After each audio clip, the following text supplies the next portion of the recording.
Jag kinderen niet zo goed, daarom jag kinderen moet naar playgroup.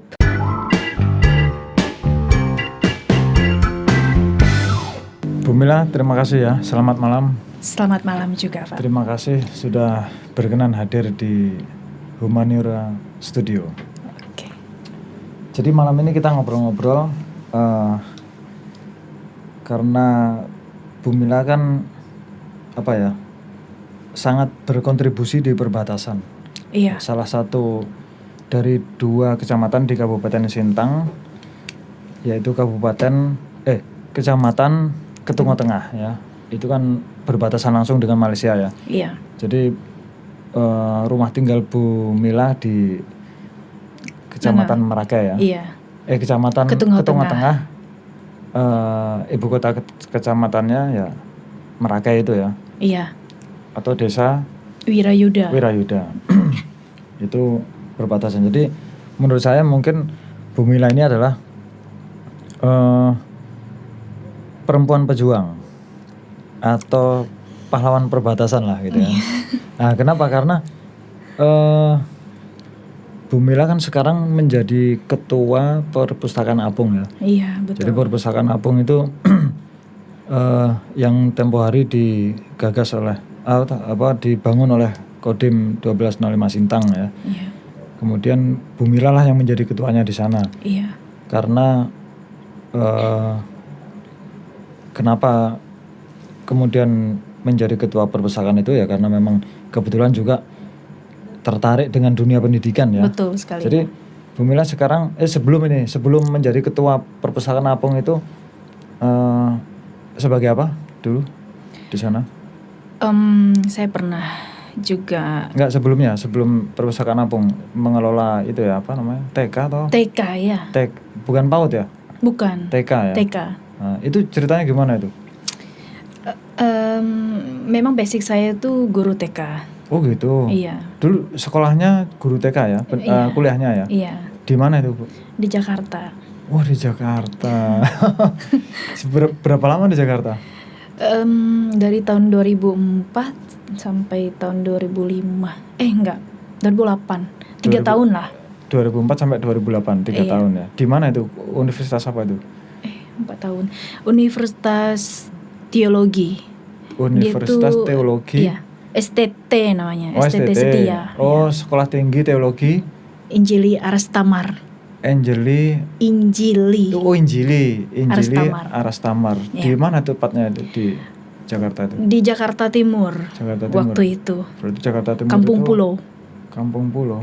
Dekat Celilitan. Oh, Celilitan. Iya, Aku dekat- kalau Celilitan itu ingatnya PGC. Bukan. PGC atau PTC? PGC ya. Ya, aku pernah di Jakarta juga 2 tahun 5 bulan. Oke. Jadi berarti dulu sering nge-mallnya ya di situ Iya. ya. Waktu mahasiswa. PGC. Oke lah, 4 tahun di sana ya. Iya, 4 Jadi tahun. memang sekolah guru TK ya. PGTK PGSD. PGTK, PGSD ya. Iya. Padahal sekolahnya adalah Sekolah Tinggi Teologi. Iya. Di situ ada program. Oh, ada programnya guru juga. ya.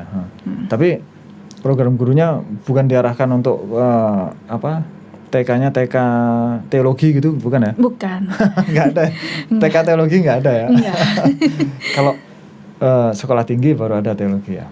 Iya. Nah, terus di sana 4 tahun sampai lulus ya? Berarti Di ya? sana 4 tahun sampai lulus, dan waktu praktek itu saya ditugaskan di Sumba waktu itu. Oh, Sumba. 1 tahun. Nusa Tenggara Timur ya? Iya, di Nusa Tenggara Timur, Sumba Barat. Tahun 2005. 2005. Ketemu Andre Graff nggak?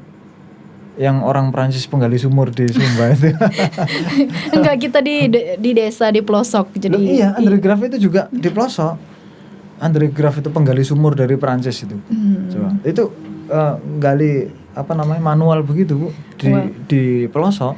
Iya. Jadi memang membantu orang-orang di kampung pelosok itu yang kalau mencari sumber mata air. ya gitu. air itu sampai berkilo-kilo membawa jerigen. Iya, Nah, betul. itu membuat dia akhirnya kembali ke Perancis untuk menjual perusahaannya, kembali ke Sumba untuk sekedar membantu itu. Dan galinya manual, bukan bukan terus jauh-jauh dari Prancis membawa teknologi Iya. dari sana, enggak, bukan. Wow, Tapi manual luar biasa. gitu loh. Ya, Nah itu jadi berarti pernah di sana ya? pernah di sana. Seberapa lama itu? 1 tahun di sana. Oh 1 tahun ya? 1 tahun di sana. Jadi kita kuliah mengambil program guru tadi itu, kita dibekali ketika kita bertugas di desa ya kita bisa membantu orang di situ. Itu memang ada TK-nya di sana? Tidak ada waktu itu. Nah, jadi terus? saya merintis. Oh merintis. Ya. Terus ada nggak kabarnya sekarang masih ada apa enggak itu? Untuk TK-nya sih sudah tidak ada lagi. Waduh. Cuman sedih nggak itu dengar itu?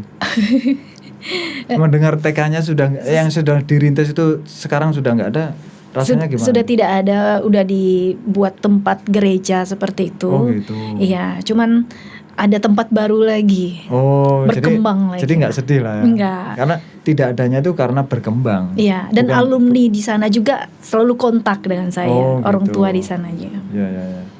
Yang apa tempat tinggal selama di sana waktu Iya, itu ya. iya. Jadi memang ada orang tua asuh lah gitu ya. Ada, ya. Masih kontak sekarang. Masih sampai sekarang dan mereka mengharapkan saya untuk balik lagi ke sana. Oh gitu. Iya, Jadi pengen nggak balik ke sana? pengen banget. Oh gitu. Iya, saya pengen ke sana. Walaupun jauh sekali dari sini. Ya? Walaupun jauh sekali, saya masih berharap untuk bisa kembali ke sana. Itulah makanya saya katakan sebagai pejuang itu tepat lah ya. Perempuan pejuang maksudnya. Ya. Karena orientasinya adalah perjuangan ya, memajukan masyarakat, memajukan kesejahteraan umum, mencerdaskan kehidupan bangsa. Waduh, itu luar biasa. Harus diapresiasi nih Bu Mila ini ya kan. Dari sekian banyak orang itu mungkin salah satunya Bu Mila kan yang saya suka tantangan sih. Oh gitu. Iya, seperti di pedalaman kayak gitu, justru kita bisa berkembang, bisa berkarya gitu. Saya aja pengennya di kota besar. Mana saya gede di dalam. Enggak, itu manusia. Iya, betul. Kan, tapi terus setelah itu setelah praktek di sana setahun kemana? Ya kembali lagi ke Jakarta, pendidikan lagi. Oh itu berarti belum berakhir? Belum, masih praktek waktu itu. Praktek setelah perkuliahan itu berjalan berapa lama? 3 tahun. 3 tahun. Iya. Oh berarti masih lanjut setahun masih lagi lanjut ya? lagi. Setahun lagi ya? Setahun lagi. Nah, setelah lulus? Setelah lulus ya saya dipertemukan dengan teman hidup. Oh gitu, di Jakarta? Iya di Jakarta, dan dia juga punya prestasi sehingga dia beasiswai untuk studi ke Belanda. Wow. Ya, dan persyaratannya itu harus menikah seperti itu. Oh gitu. Jadi beasiswa syaratnya harus menikah? Iya, harus menikah, distudikan ke Belanda dan harus menikah. Akhirnya nyari orang lah ini kan? Iya. Ketemulah Bu Mila. Iya, memang kita sudah ada hubungan. Oh, sebelumnya. Cuma belum serius kayak gitu. Oh gitu. Jadi sebelumnya memang sudah berkomunikasi lah sudah, gitu ya. Ya. Terus kemudian ada beasiswa, kok syaratnya sudah menikah ya? Sudah kebetulan ya? Iya, harus menikah dulu. Menikahnya dibiayai juga ya? Enggak sih. Oh, enggak. Beasiswanya hanya untuk studi ke Belanda. Iya. Waduh, berarti ikut ke Belanda dong ya? Iya, ikut. Berapa lama di sana? Hampir 5 tahun di sana. Waduh, keren. Bahasa Belanda? Bisa sedikit, bahasa sehari-hari. Afdeling itu apa? Enggak. Perkebunan di Indonesia yang dulunya dibentuk oleh Belanda itu sampai sekarang ada yang masih dinamai Afdeling 1, Afdeling 2 gitu. Oke. Nah, nggak tahu itu artinya apa itu. Mungkin distrik itu peninggalan Belanda juga. Iya. Bahasa distrik di Belanda distrik juga. Ya. Saya sih kalau bahasa yang dalam itu ya mungkin karena udah pengaruh lama juga jadi udah agak lupa. Tapi kalau bahasa sehari-hari bisa untuk bahasa komunikasi. prokem lah ya. Iya. Jadi belajarnya lama nggak bahasa Belanda itu? Setahun. Oh setahun ya. Setahun ya. Itu sengaja belajar atau memang terbiasa mendengar sehari-hari? Sengaja belajar memang. Oh sengaja belajar. Iya. Jadi Privat. kursus. Oh iya. Iya. Selama setahun itu ya? Selama setahun. Waduh, keren ya di Belanda. Gimana rasanya di Belanda itu, Bu? Luar biasa. Tidak pernah bermimpi untuk ke sana. Karena kita orang desa, orang kampung, dan apalagi saya punya almarhum suami, jadi dia sudah meninggal. Iya, sudah meninggal. Turut berduka cita ya. Tahun 2017 waktu itu. Oh, baru berarti. Iya. Dia selalu memberikan motivasi kepada saya. Dia orang berasal dari daerah, dari kampung, dari pelosok. Asalnya dari mana? Asalnya dari Sulawesi. Oh, suku Bugis. Gitu. Di mana Sulawesinya? Di Provinsi Mamuju. Oh, Mamuju ya. Sulawesi Tengah. Sulawesi Barat. Barat ya. Yang kemarin kena gempa itu. Iya, betul. Jadi di kampung mereka itu yang paling jauh. Paling jauh kampung mereka, namanya Kampung Panasuan. Tetapi banyak orang yang berpendidikan tinggi. Oh, gitu. Di situ. Ya, termasuk suami. Iya, termasuk beliau. Jadi dari situlah saya kalau melihat anak-anak di kampung, di desa itu, saya melihat mereka punya potensi. Jadi mungkin begini, semangatnya Bu Mila terus kemudian tertarik dengan tantangan yang ada di pelosok, karena Bu Mila asalnya di pelosok. Suaminya juga begitu. Betul. Jadi memang sudah terbiasa dengan minusitas yang ada di daerah pelosok ya. Sehingga kalau misalnya diberi tantangan di pelosok itu sudah biasa.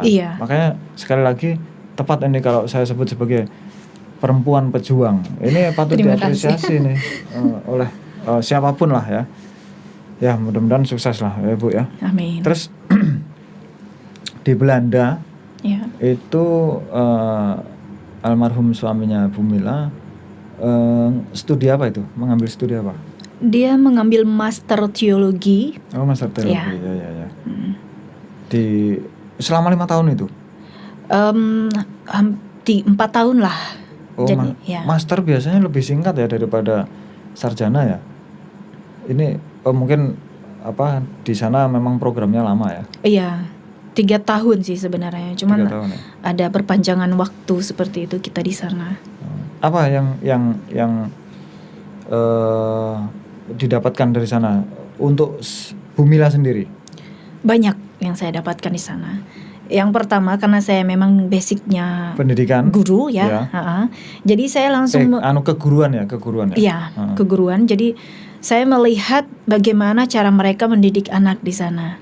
Dari playgroupnya, dari grup di sana namanya grup 1, grup 2 sampai grup 6. Kalau kita di sini SD. Oh, gitu. Iya. Jadi SD itu grup di sana ya? Iya. Kalau yang di bawah SD? Itu baru namanya playgroup. Namanya playgroup. Jadi kalau kita sekarang mengadopsi ada di sini playgroup, seharusnya selanjutnya adalah grup 1, 2, 3, 4, 5, 6 gitu ya. Iya. Jadi nggak nyambung di sini. Kalau di bawah SD playgroup namanya, begitu naik namanya SD. Harusnya grup 1, 2, 3, 4, 5. Iya, lanjut. Nah, terus saya pengen ini Bu, Bu Mila menceritakan semacam kurikulum yang ada di Belanda ya. Yang kemudian cocok diadopsi untuk di sini. Kira-kira apa Bu? Oke. Atau cerita dulu lah dari awal dulu lah tentang playgroup, kemudian grup 1, 2, 3, 4, 5, 6. Nanti baru disampaikan saran lah agar kita ini ya terus bergerak maju lah ya kan. Kan ya kalau dikatakan Belanda itu dulu menjajah kita kan. Berarti kan lebih maju ya, enggak apa-apa lah kita ambil positifnya. Positifnya ya. Ya silakan lanjut Bu. Ya awalnya saya punya anak lahir di sana. Wah. Ya, 2. Jadi keren lah ya. Kelahiran mana itu? Kampen. Iya. Itu kota itu ya? Kota kecil ya. Jadi anak saya lahir di sana. Setelah itu dia menginjak usia 2,5 tahun. Mungkin karena masih pengaruh Indonesia. Jadi dia apanya? Maksud saya dia itu agak pemalu seperti itu, anak saya. Oh gitu. Iya. Jadi kalau orang Belanda nggak tahu malu gitu. Bukan begitu. Dia itu penyesuaiannya itu lama gitu, adaptasinya lama. Bukannya lahirnya di sana? Lahir di sana. Nah, terus dari mana? Waktu saya berangkat ke Belanda itu kan sudah hamil besar memang. Jadi lahir di sana. Nah, kalau lahir di sana kok dikatakan masih ada pengaruh Indonesia, wong dia belum pernah tahu Indonesia? Ya mungkin dari kita sendiri gitu. Jadi hubungan emosional. Iya, hubungan emosionalnya, iya. Dan apa ya? Saya konsultasi kepada dokter, terus dokter itu memberikan saya, coba ibu masukkan ke playgroup yang umur 2,5 tahun karena dia harus belajar sosialisasi dengan teman. Itu bahasa Belanda tuh ya? Iya. Nggak bisa dibahasakan sekarang. Bisa, ya. Udah lupa ya? Bisa dikit sih. Coba sebisanya aja, coba pengen tahu aku. Oke. Your kinderen niet zo goed. Daarom jouw kinderen moet naar playgroup. So. Kinderen ya? Ya, kinderen. Ya, ya. Kindergarten. Kalau bahasa Jerman itu kindergarten. Iya. Ya. Kalau bahasa Belanda apa? Ya, maksudnya itu ya playgroup itu kan. Ya, playgroup kindergarten itu. Kalau Jerman kan kindergarten. Iya. Kalau bahasa Belandanya tuh ya playgroup, lupa saya. Iya. Lanjut cerita. Ya akhirnya ya udah saya mengikuti saran dokter, saya masukkanlah di playgroup. Jadi memang di situ dia adaptasinya lama. Mungkin dia melihat loh teman saya tuh putih, rambutnya tuh pirang seperti itu. Jadi dia rambutnya apa dia? Dia siapa? Anak pertama. Ya, Godric. Iya. Itu bahasa Belanda itu? Bahasa Belanda. Jadi waktu lahir dia udah langsung bahasa Belanda, tidak bisa bahasa Indonesia. Kalau sekarang? Sekarang udah bisa bahasa Indonesia. Malah bahasa Belanda agak lupa. Oh gitu ya. Ya. Jadi karena rambutnya hitam, akhirnya mungkin itu salah satu ya. Iya, salah satunya itu berpengaruh juga. Nah, terus dia agak lama berkomunikasi. Berkomunikasi dengan teman. Akhirnya ya udah saya masukkan ke situ dan ternyata di playgroup itu orang tua tidak bisa ikut. Oh gitu. Langsung kita masukkan ke ruangan, orang tua langsung di luar. Jadi dia selama 4 hari saya antar dia itu nangis terus selama 4 hari itu. Kasian ya. Jadi berapa lama di di playgroup itu sampai nanti ketemu orang tuanya lagi? Dia tuh sampai sore. Waduh. Sampai sore. Dari pagi? Iya. Dari pagi sampai sore nangis terus dia? Enggak. Awal-awalnya dia nangis. Terus lama-lama mulai terbiasa. Yang keempat harinya baru dia bilang, setelah saya antar langsung kayak gitu. Itu bahasanya Bu Mila dengan si Godric pakai bahasa Belanda? Pakai bahasa Belanda. Waduh, keren juga ya. Terus begitu perpindahan ke bahasa Indonesia repot juga tuh ya? Lumayan repot. 2 bulan baru bisa bahasa Indonesia. Setelah kembali ke Indonesia ya? Iya. Tapi selama di Belanda saya latih sedikit-sedikit. Oh gitu. Makan, minum, tidur bisa. Ini orang Indonesia malah belajar bahasa Indonesia ya? Iya. Bahasa ibunya malah bahasa Belanda yang awalnya itu kan? Iya. Ya lanjut Bu, cerita tentang tadi. Jadi playgroup dan tadi. Jadi saya tanyalah kepada gurunya di situ. Kami kalau di Indonesia tuh kalau masih TK didampingi orang tuanya dulu kayak gitu. Kebanyakan gitu. Itu TK ya? Iya. Bukan playgroup. Playgroup maksud saya. Playgroup. Jadi itu yang saya ambil. Saya lihat ternyata itu memang bagus untuk anak. Kalau misalnya kita tetap membiarkan orang tua mendampingi anak tersebut, maka anak itu tidak akan mandiri. Jadi diajari mandiri sejak masih balita ya? Iya. Usia playgroup itu ya? Iya. Dan permainan mereka, cara belajar mereka itu, mereka hanya bermain saja. Ya namanya juga playgroup kan? Grup bermain atau kelompok bermain kan? Iya. Jadi belum ya pelajarannya bermain. Iya. Belum menulis, menggambar, mewarnai gitu. Ya. Jadi saya tanya juga kan, bagaimana nih anak saya perkembangannya? Saya bilang, saya tanya ke Youth namanya, guru Youth. Oh Youth. Ya, kalau tulisannya bagaimana tulisannya? YUFF, Youth. Oh ya. Youth. Sorry, J. Oh J. JUFF. Youth. Makanya kalau ada tulisannya Jansen dibaca Jansen gitu. Iya, betul. Ya lanjut Bu. Ya udah. Akhirnya anak ibu ini nanti kelihatannya dia bisa ke arsitek. Oh, gitu. Karena mereka melihat anak saya suka main puzzle. Dia buat gedung, rumah. Oh, jadi dilihat sejak dari usia sekian itu. Iya. Padahal kalau menurut kita nih kadang-kadang namanya masih kecil, cita-citanya pun nanti bisa masih berubah-ubah gitu kan. Iya. Tapi di sana diyakini dengan main puzzle pun sudah bisa mereka bisa melihat anak ini nanti ke sini arahnya. Bakatnya ke situ. Iya. Sehingga dari mereka playgroup masuk ke grup itu sudah diarahkan memang. Oh, kalau kita SMA itu sekarang penjurusan itu kelas berapa ya? Kelas 3. Kelas 3 ya. Kalau tidak salah. Nah, coba. Apa, itu kalau di Belanda sejak masih playgroup diarahkan, di sini SMA. Enggak, ini bukan apa ya. Artinya kalau memang ada hal yang baik ya kita adopsi toh. Iya. Makanya mungkin itulah sebabnya ya kalau bangunan Belanda itu sampai sekarang Bu. Iya. Ada nggak di sini bangunan Belanda ya? Di Sintang ini. Di Sintang. Nggak ada ya? Kurang tahu ya. Ada sudah terbakar itu pendopo. Oh. Itu kan bangunan Belanda tuh. Kalau ada kota asal saya Malang itu Bu. Iya. Sampai sekarang itu ya stasiun kereta api, jembatan itu loh. Jembatan itu banyak sekali di Malang itu bangunan Belanda sampai sekarang masih digunakan. Gitu. Ya mungkin karena orang Belanda sejak memang masih playgroup sudah diarahkan kan penjurusan itu. Kan. Jadi begitu sudah memang katakanlah sarjana teknik itu memang ya sudah ahli lah. Ahli ya. Sejak playgroup sudah diarahkan. Sudah diarahkan. Ya. Lanjut Bu. Iya. Menarik ini. Iya.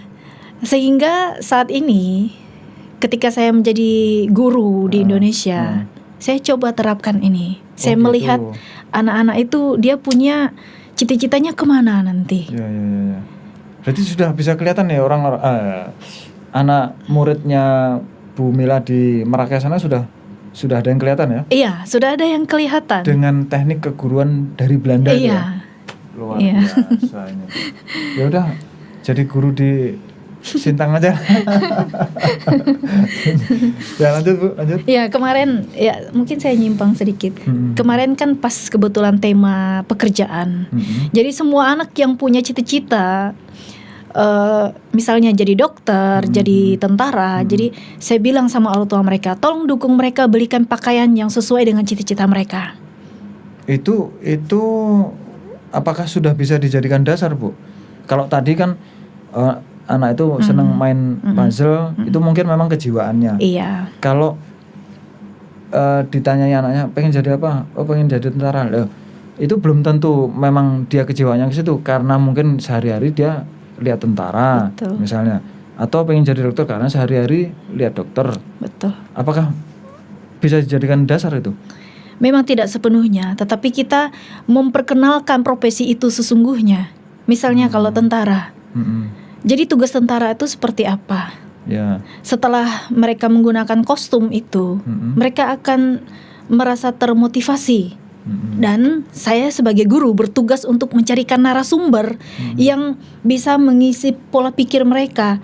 Oh ternyata tentara seperti ini tugasnya. Berarti itu dari eksternal lah ya. Iya. Kalau yang puzzle tadi itu internal. Iya, dari dalam.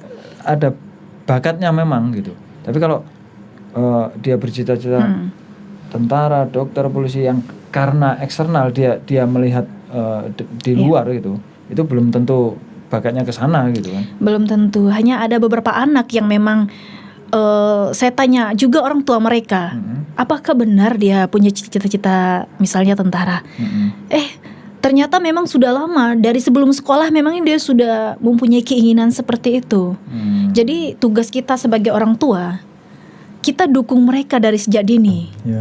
Tidak ada alasan lagi untuk kita, saya tidak punya dana. Padahal kita udah tahu anak kita itu udah mulai dari TK. Jadi nanti udah SMA, udah tamat, sementara anak ini udah jelas tujuannya ke sini, nanti orang tuanya baru nggak ada dana kayak gitu. Jadi ada satu anak TK, dia punya cita-cita ingin jadi polisi. Tiba-tiba orang tuanya bilang gini, aduh tinggi sekali cita-cita anak saya nih. Bagaimana caranya saya dukung dia? Saya bilang, Bu, ini masih panjang perjalanan. Jadi didukung, saya bilang seperti itu.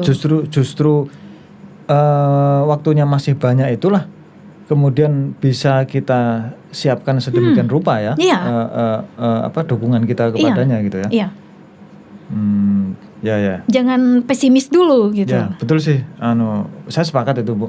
Artinya misalnya juga yang saya tahu ya di tentara itu ya, yang paling utama itu kesehatan. Ya. Nah, kenapa? Karena aspek kesehatan itu yang relatif sulit untuk dibenahi. Misalnya nih ya, katakanlah paru-parunya sudah berlubang, itu kan sulit mau bagaimana nambalnya gitu kan. Nah, makanya kesehatan. Kalau yang lain misalnya jasmani itu masih bisa dilatih. Kalau kesehatan itu yang relatif sulit untuk dibenahi. Maka nyambung dengan yang disampaikan Bu Mila tadi bahwa kalau ada yang sejak kecil memang cita-citanya tentara, berarti dijaga kesehatannya dari sejak kecil. Betul. Setidaknya begini. Sikat gigi, ya walaupun itu sebetulnya semua lah, nggak orientasinya untuk tentara saja. Iya, semua. Tapi bersikat gigi itu kan memang harus dibiasakan sejak kecil ya. Iya. Minimal dalam sehari itu kan setelah sarapan pagi dan sebelum tidur malam itu kan minimal kan dalam satu hari. Kalau lebih ya lebih bagus lah gitu. Nah itu seperti begitu kan. Nah lanjut Bu.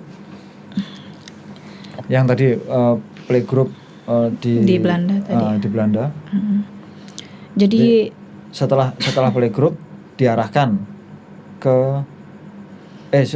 pada saat playgroup itu sudah diarahkan gitu ya. Iya, dari playgroup itu sudah diarahkan anak ini dia kesini nanti bidangnya.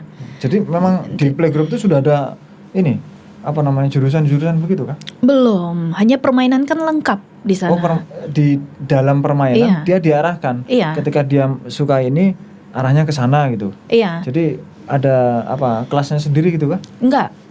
Satu ruangan, cuma memang mungkin ya guru ini udah terbiasa dan belajar psikologi juga. Jadi bisa melihat anak ini sepertinya nanti arahnya ke sini.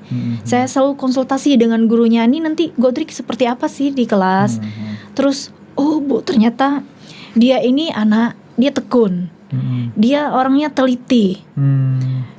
Kalau dia diarahkan ke arsitek, dia bisa. Kayak gitu. Jadi bakatnya sudah nampak, akhirnya bisa kita arahkan kemana gitu ya. Iya. Rekomendasinya ya. Iya. Nah kalau kayak saya di TK di kampung kan memang fasilitas bermain kurang. Nah itulah. Jadi kita mau lihat dari segi itu tuh susah gitu. Jadi yang alami aja. Jadi memang harus kreatif. Bukan. Apa? Ya harus gali. Dibiayai lah. Harus dibangun di sana, itu harus dibangun. Iya. Kalau memang mau membangun kesejahteraan gitu ya. Iya. Mulai dari TK pun sudah harus difasilitasi lah itu Bu. Kalau memang kita mau pengen punya sumber daya manusia yang berkualitas tinggi seperti Belanda gitu kan. Iya. Saya tuh dari playgroup kita harus tahu anak kita tuh cita-citanya kemana. Kalau misalnya kayak anak saya Pak ya. Anak saya 3. Itu sudah bisa diketahui semua. Bakatnya apa saja sudah? Anak yang pertama dia suka yang tadi itu. Dia hampir setiap hari nonton video tentang pesawat. Oh, berarti mungkin dia perancang pesawat lah ya? Iya, dia penasaran dengan pesawat itu. Ditanya, kamu mau jadi pilot kah? Enggak, katanya. Tapi saya penasaran dengan pesawat, dia bilang kayak gitu. Oke, saya bilang belajar sungguh-sungguh. Aerodinamika itu. Ilmu aerodinamika. Gitu. Dan anak yang kedua dia pengen jadi astronot. Luar biasa. Saya tidak tahu sih, cuman saya dukung dari sekarang. Dia tertarik dengan ini ilmu astronomi. Iya.